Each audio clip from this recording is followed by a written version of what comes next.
Le jeudi 8 septembre, la reine Elisabeth II est décédée dans son château de Balmoral en Écosse. C'est en juillet dernier qu'elle avait décidé de s'installer dans ce lieu rempli de souvenirs du prince Philippe. Elle y menait une vie paisible. C'est une annonce qui a bousculé tous les Britanniques et même, les habitants du monde entier. Ce jeudi 8 septembre 2022, la reine Elisabeth II est décédée dans son château de Balmoral, en Écosse. Une disparition qui plonge toute une nation dans un deuil national. Si le corps de la reine va être transféré à Londres pour une série d'hommages, c'est bien dans son château écossais qu'elle a vécu ces derniers instants.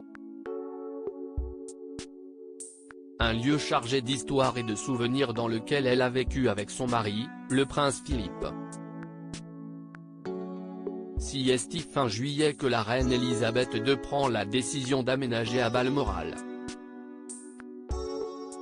Accompagnée par son secrétaire et son sergent d'armes, la monarque lisait tous les jours le journal et regardait souvent le sport à la télévision. Angela Kelly, son assistante personnelle, l'a chouchoutée jusqu'à son dernier souffle. Elle a enveloppé la reine dans du coton. Elle a été très surprotectrice et s'est assurée que Sa Majesté ne faisait pas trop, révèle une source proche de la famille royale.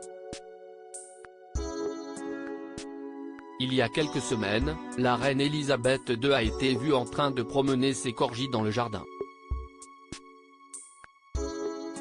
Elle a aussi reçu la visite de ses enfants, petits-enfants et arrière-petits-enfants. Ce fut un été très typique et joyeux à Balmoral, beaucoup de promenades, de pique-niques et de barbecues. Il a suivi le rythme établi depuis longtemps par la reine et le regretté duc d'Édimbourg.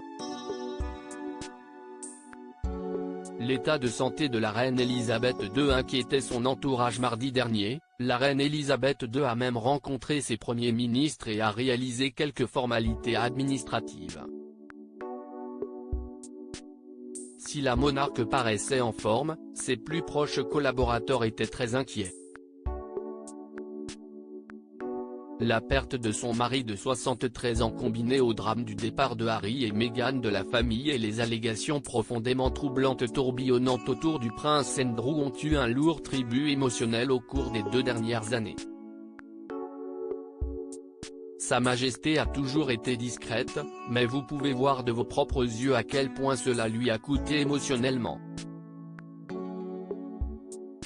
Cela lui a causé un grand chagrin d'amour et n'a pas été une période facile.